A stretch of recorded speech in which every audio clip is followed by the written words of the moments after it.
Hello guys, आज का जो हमारा टॉपिक है वो है motion of A particle in SSM, यानी सरल आवर्त गति में किसी कण की गति। हमने देखा था कि जो सरल आवर्त गति होती है वो ऐसे होती है कि एक स्ट्रेट लाइन होती है। ये हमारी एक स्ट्रेट लाइन है, ये ए डैश ए, ये जो है ये हमारी स्ट्रेट लाइन है। पार्टिकल यहाँ से चलना स्टार्ट किया, मान लिया पी पॉइंट पे पहुंचा। ओ जो था वो हमारा फिक्स पॉइंट था, ओ है वो फिक्स पॉइंट है, फिक्स पॉइंट। ये इनके ओ और पी के बीच की दूरी जो थी वो हमारी एक्स थी, और ए के ऊपर जो हमारा वेग था यानी वेलोसिटी थी वो 0 थी, और दूरी थी वो थी ए। ये जो हमारा था जो स्ट्रक्चर थी एसएसएम की स्टेट, ये स्ट्रेट लाइन में कोई पार्टिकल मूव कर रहा है और उसका एक्सेलरेशन दूरी के समानुपाती होता है। इस तरह से ये सरलावर्त गति होती है। तो हमें पता है कि O is fix point, fixed point, वो हमारा क्या है फिक्स पॉइंट। तो वी नो दैट, हम जानते हैं कि हमें एक पॉइंट पी के ऊपर और पार्टिकल का जो वेग था उसका हमने फॉर्मूला पिछले वीडियो में निकाला था। वो कितना आया था, v square is equal to mu a square minus x square. ये जो था ये हमारा वेग का फॉर्मूला था। तो माना कण जो था वो हमारा ए से यानी रेस्ट से चलना स्टार्ट करता है और पॉइंट ओ की दिशा में मूव करता है।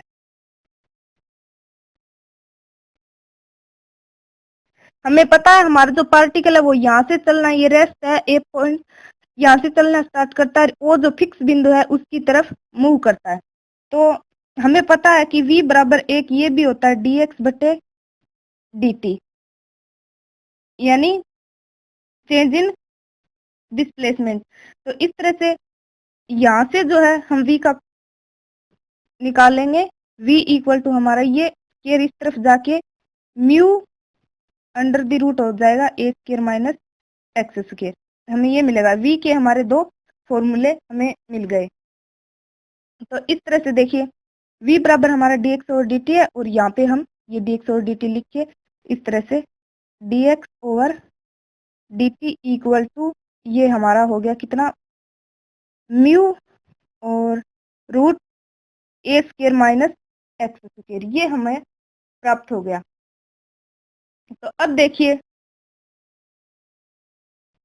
जब पार्टिकल ए से ओ की दिशा में मूव करेगा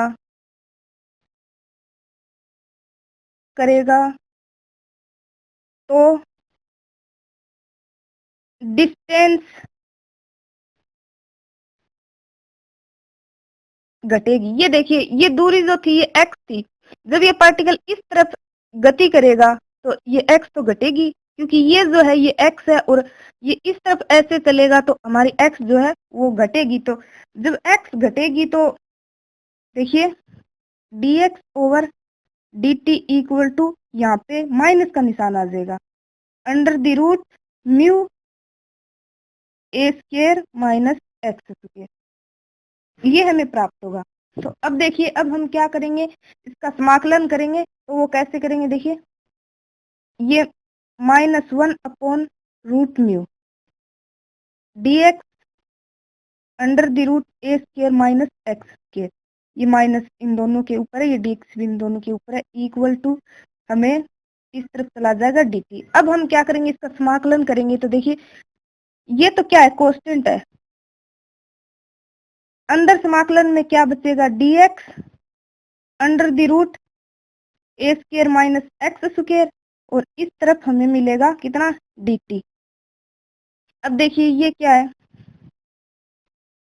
-1/√μ, माइनस की गुणा में तो दोनों के ऊपर ही होगा, तो इस तरह से जब minus dx over under the root a square minus x square होता है, ये एग्जिट फॉर्मूला होता है इसका, cos inverse x upon a का, वो भी माइनस में, minus cos inverse x upon a का, ये डायरेक्ट फॉर्मूला होता है समाकलन सूत्र, ये हमें मिला। और इस तरफ क्या मिला, t, और जो आर्बिट्रेरी कांस्टेंट होता है समाकलन अचरांक, वो हमने इस तरफ लिख दिया c। तो अब देखिए ये माइनस माइनस प्लस हो जाएंगे, हमें क्या मिलेगा, c plus 1/√μ cos inverse x upon a equal to t। इसको हम कैसे लिख सकते हैं, t बराबर 1/√μ cos inverse x upon a plus c, ये है हमें एक इक्वेशन प्राप्त हुई। अब देखिए पॉइंट ए के ऊपर, पॉइंट ए पर यहाँ पे देखिए पॉइंट ए रेस्ट है, रेस्ट में हमारा टी जो है समय, वो भी कितना है, 0 है, और डिस्टेंस है वो हमारी कितनी है, a है, और वेलोसिटी कितनी है हमारी, 0 है, तो वो हम लिख देंगे v बराबर भी हमारा 0 है, t बराबर भी 0 है, और x बराबर a है, x बराबर हमारा कितना है, a है।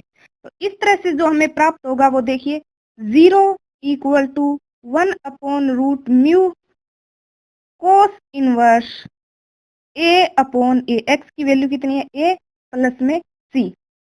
तो इस तरह से जो प्राप्त हुआ वो 0 equal to 1/√μ cos inverse 1 a upon a, 1 हो गया प्लस में c।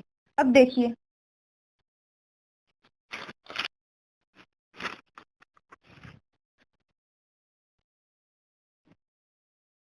जो हमें प्राप्त हुआ वो देखिए कितना मिलेगा, कोस इनवर्स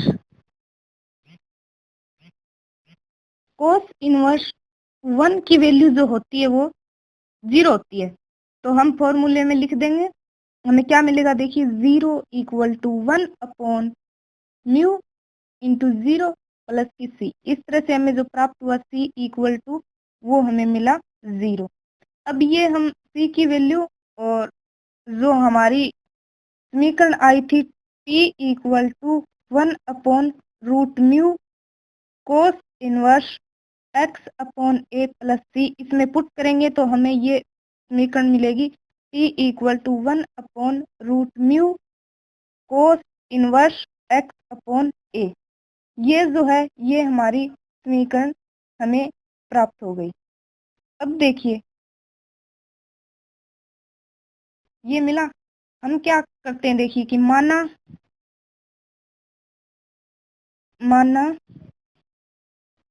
पार्टिकल को ओ पॉइंट तक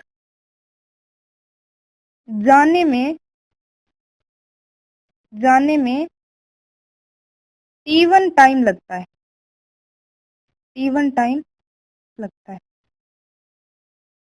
तो हम क्या मानते हैं कि जो हमारा जो पार्टिकल है जब वो ओ पॉइंट की तरफ जा रहा है, तो हमने मान लिया कि जो उसे टाइम लगता है वो t1 है, तो हमने मान लिया कि टाइम जो है वो हमारा t1 है। तो t बराबर तो हमें मिला कितना, t1, और x बराबर हमारी क्या है, 0। ओ पॉइंट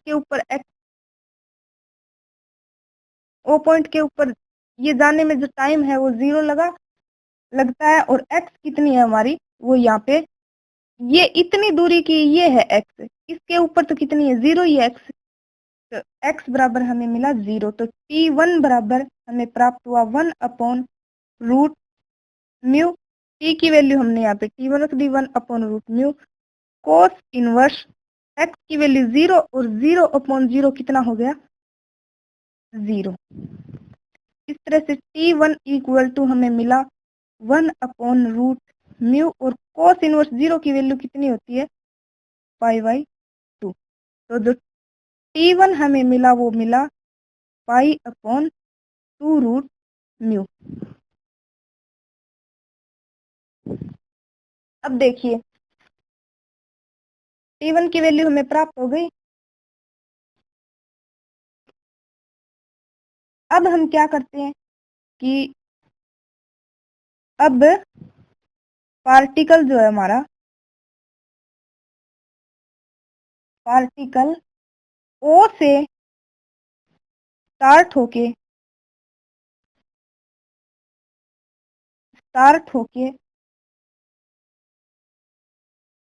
A की और रेस्ट में आता है।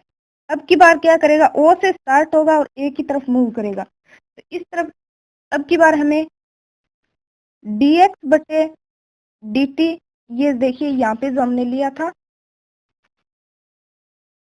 ये dx/dt इक्वल टू, हमने पिछली बार जब लिया था तो हमने यहाँ पे माइनस का निशान लिया था, अब की बार हम क्या करेंगे, यहाँ पे प्लस का निशान लेंगे। तो dx/dt इक्वल टू हमें मिलेगा म्यू a² माइनस x², लिख देंगे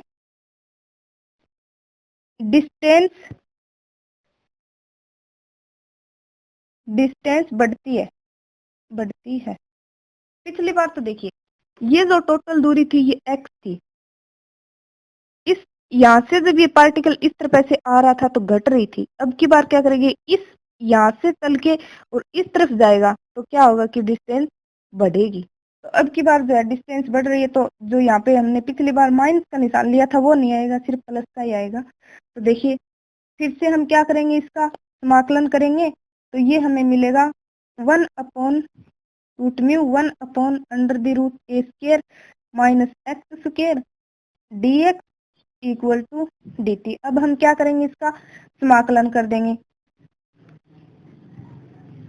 1/√μ को तो हम बाहर ले लेंगे और अंदर क्या बचेगा, a² minus x² equal to dt। समाकलन करने के बाद 1/√μ तो क्या है, कांस्टेंट है।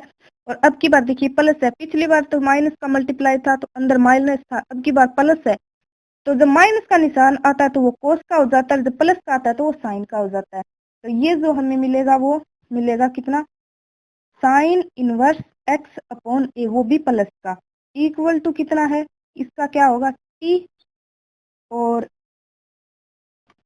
प्लस में c, ये हमें प्राप्त हुआ। तो इस तरह से हमें क्या मिला, t equal to 1/√μ sine inverse x/a plus c। अब देखिए ये हमने O पॉइंट के ऊपर निकाला है। O से जब पार्टिकल A की तरफ मूव करना स्टार्ट करता है तो O पॉइंट के ऊपर हमने ये निकाला है। तो O पॉइंट के ऊपर देखिए, पॉइंट O पर, O पॉइंट के ऊपर एक तो x जो थी वो हमारी कितनी थी, 0 थी, टाइम था वो भी 0 था, क्योंकि O से जब स्टार्ट हो रहा तो वहां पर भी तो टाइम तो 0 ही है। तो इस तरह से जो हमें मिलेगा वो कितना, कि 0 equal to 1/√μ sine inverse x की वैल्यू 0, 0/a यानी 0 और प्लस में c। इस तरह से जो c भी निकलेगा यहाँ पे भी वो कितना होगा, हमारा 0 ही प्राप्त होगा। ये c की वैल्यू फिर से हम यहाँ रखेंगे तो हमें ये वाली समीकरण इतनी इतनी मिल जाएगी, यानी t equal to 1/√μ sine inverse x/a, ये वाली इक्वेशन हमें प्राप्त होगी। अब देखिए इसे हमें 4 फार्मूले प्राप्त हुए। एक तो देखिए यहाँ से देखिए t इक्वल टू क्या है हमारा, 1/√μ साइन इनवर्स x/a, ये है। तो यहाँ पे देखिए क्या होगा, √μ t यहाँ पे मल्टीप्लाई हो गया equal to sign inverse x/a।